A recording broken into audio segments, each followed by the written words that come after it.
My fiancé wants me to split our bills 50-50 despite him taking in 80% of the bread, so I told him we would have to move into an apartment and downgrade our whole life if that's what he wanted, and now he's mad I won't dip into my savings to support his lifestyle. My 26F fiancé, 26M, sat me down yesterday and gave me a long talk about how he feels like I don't contribute enough to the household, particularly in the financial sense. I was a bit caught off guard by this, but was willing to hear him out, since he wasn't wrong. He makes a lot more than I do, and we've always split bills accordingly, which ends up being about 80% him. I asked what he wanted me to pay now, and he was adamant about it being 50-50.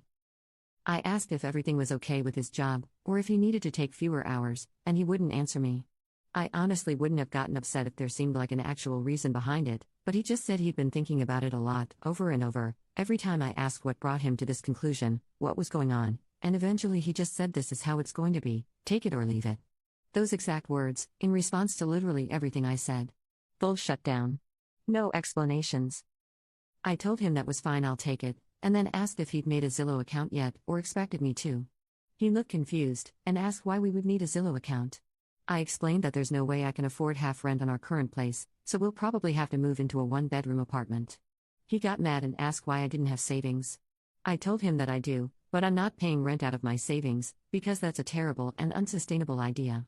I also began to go over what our new food budget would be, our new entertainment budget, and that we'd probably have to sell the cars and get one less expensive one because I can't afford half of the payments on an Audi and a Land Rover. Then I explained that date nights would probably have to be reduced to, and we could still do, like Buffalo Wild Wings or something, but I preferred Thursday nights because you get 2 orders of boneless wings for one. Basically, if he wants me to pay half, we're living within my means, not his anymore. He kind of agreed to it, but since then, he's been incredibly angry. He's not saying or doing anything, but it's like he's walking around the house in this cloud of pissed off. I sent him 6 Zillow listings, all of which he's called uninhabitable for various reasons, some of which I think were valid, others I disagree with. He's now saying that I'm being unfair and manipulative, and that he tried to come to me with a serious concern about our relationship, and I'm making it impossible for him to talk to me, and bulldozing over him. Am I a jerk here? Commenter: not a jerk at all, and you are making perfect sense in my mind. If he wants 50-50, he needs to understand that your income is the limiting agent in this reaction.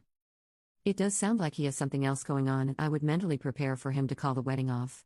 This sounds like he is coming up with reasons to get rid of you in his mind, but he does not want to come off as the bad guy. Update 1. Hi everyone. This got way bigger than intended, so I figured a follow-up was owed. So, last time I posted was Monday. Monday as a whole was spent just sorting through what I felt, and what to do next. There was a lot of silence and a lot of anger, and a lot of Reddit advice, some of which I found very insightful, some of which was less so. Also, some people think I made this up as part of a viral marketing sponsorship between Buffalo Wild Wings, Audi, and Zillow, which honestly would solve the money problems if true, but alas, is not the case. On Tuesday, after I got home from work, I sort of just walked up to him on the elliptical and explained as calmly as I could that I had questions, and if he actually wanted to marry me, he needed to be willing to answer them. I asked if he thought I was a gold digger, yes or no. He said yes. I told him that I wasn't willing to be in a relationship where I have to prove myself by sacrificing any sort of stability, and that led to a bit of a screaming match, and eventually, a confession. So it turns out we cannot afford anything we have right now.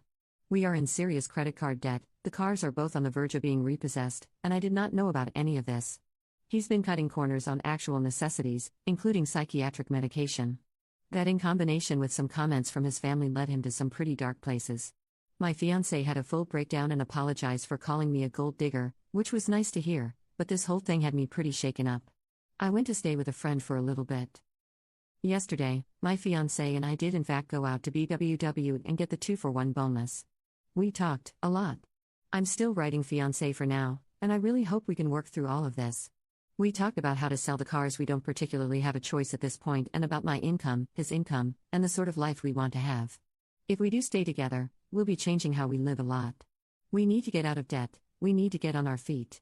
I know some people are gonna say I'm being dumb for not immediately dropping all contact and giving up on the relationship, but I can't do that. I can't look at the guy I love, who went off his meds to try and make a good life for me, and think he's not worth sticking around for, at least to try. I don't know what the future looks like at all anymore though, and the wedding is very postponed at the moment. Sorry this wasn't a more fun update. Commenter 1. Someone going off their psych meds for you is not romantic or sweet. It's extremely concerning. Going off meds that are needed to try and pay for fancy things you don't need is not a good partner. It's irresponsible. I sincerely hope you can recognize that op and get your partner the help he so desperately needs. Commenter 2. I don't think I could get past the financial betrayal. Now, instead of enjoying this time in life, you're swimming in shark-infested waters, and if you get this cleaned up, he can put you right back in before you know it. Good luck, but go to talk to someone. Therapist, financial planner, etc. Update 2. Editor's note: Oh, P makes a list of everything she loves about her husband, assumably in response to the comments that say he's terrible. 1. Pretty as fudge. This is the most physically attractive man I have ever met. Literal golden curls like a Da Vinci painting, crystal blue eyes, just so pretty it gives me butterflies whenever he looks at me sometimes. 2. Best I've ever had in bed. Very good at just about anything, actually likes going down, and makes me see stars. I have never been in a relationship that was as satisfying as this one, and there's no way I'm going back after this. 3.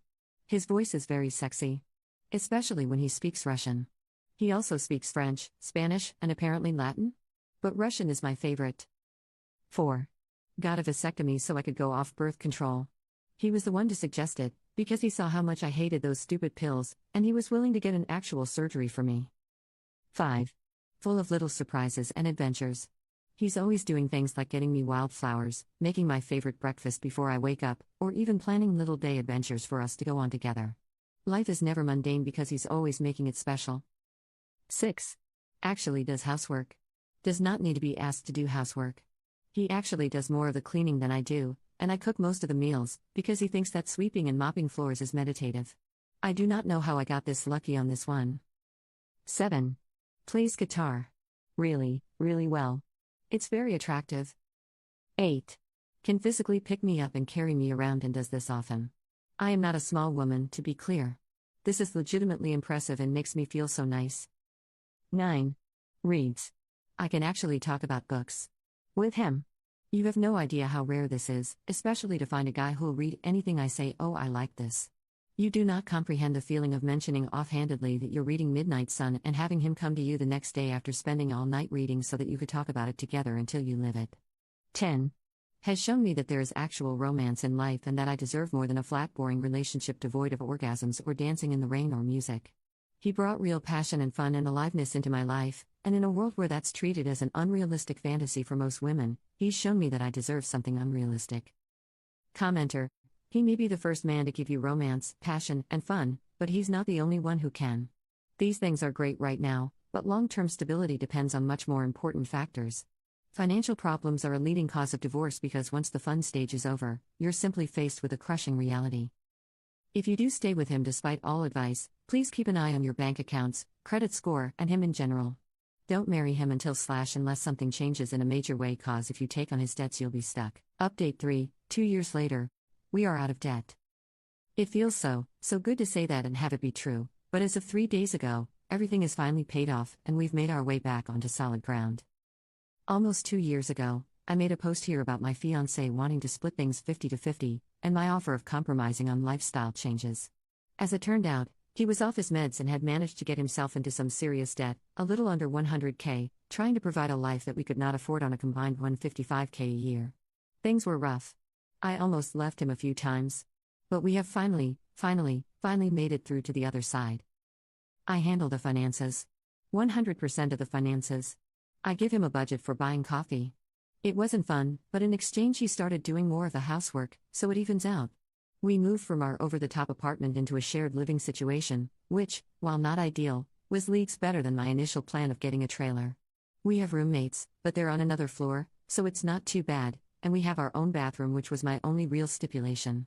We've lived like we're a $70K a year couple, doing actual 50-50 finances, and every extra penny he's made has gone directly to paying off the debt.